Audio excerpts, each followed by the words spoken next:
Todo comienza con una visión en la isla de Patmos. Juan, exiliado y solo, es elegido para presenciar el fin de un mundo y el nacimiento de otro. Un día, una voz como de trompeta lo llama. Él se vuelve y ve al Hijo del Hombre, radiante, poderoso, con las llaves de la muerte y del inframundo. Abrumado, Juan cae a sus pies. La figura le dice: «No temas, escribe lo que ves». Juan tiene la tarea de enviar esta revelación a 7 iglesias. Cada mensaje es una advertencia y una guía. Él describe 7 candelabros de oro y 7 estrellas, símbolos de las iglesias y sus ángeles. Esta visión sienta las bases para todo lo que está por venir. La autoridad es clara, el mensaje urgente. En aquella costa rocosa, el capítulo final de la historia humana comienza no con un susurro, sino con el estallido de una trompeta.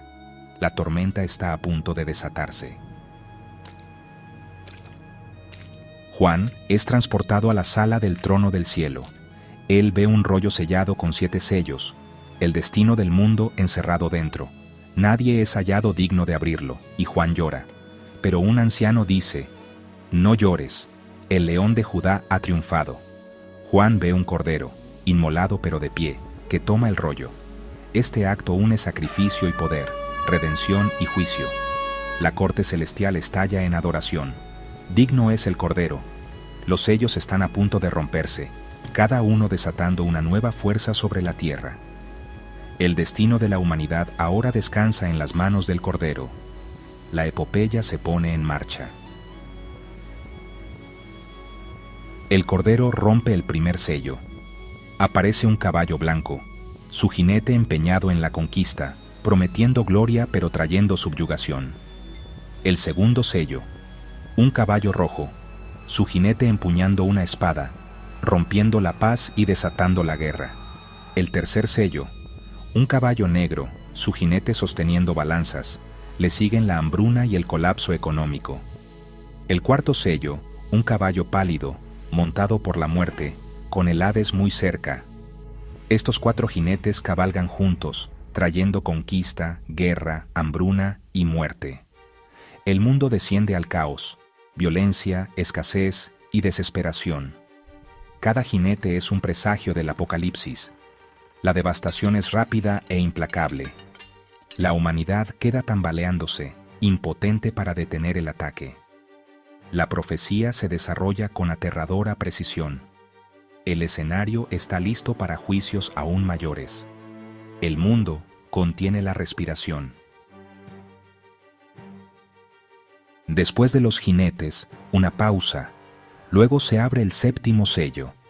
Silencio en el cielo. Un momento de temible anticipación. 7 ángeles reciben 7 trompetas. La primera trompeta, granizo y fuego mezclados con sangre, queman 1/3 de la tierra y los árboles. La segunda, una montaña en llamas se estrella contra el mar, convirtiendo 1/3 en sangre, matando la vida marina y destruyendo barcos. La tercera, una estrella llamada ajenjo, envenena ríos y manantiales, amargando las aguas. La cuarta, 1/3 del sol, la luna y las estrellas se oscurecen. La oscuridad se extiende. Los juicios se intensifican, golpeando la tierra, el mar y el cielo. El mundo es azotado por fuego, sangre, veneno y oscuridad. Cada toque de trompeta trae una nueva catástrofe. El planeta mismo parece volverse contra sus habitantes. Las consecuencias son globales e ineludibles. El fin se acerca. En medio del caos, surge una nueva amenaza. Juan ve a una mujer y un dragón, una batalla cósmica entre el bien y el mal.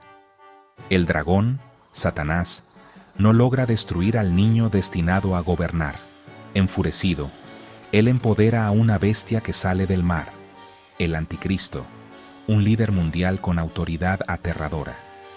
El mundo se maravilla y sigue a la bestia, adorándolo a él y al dragón.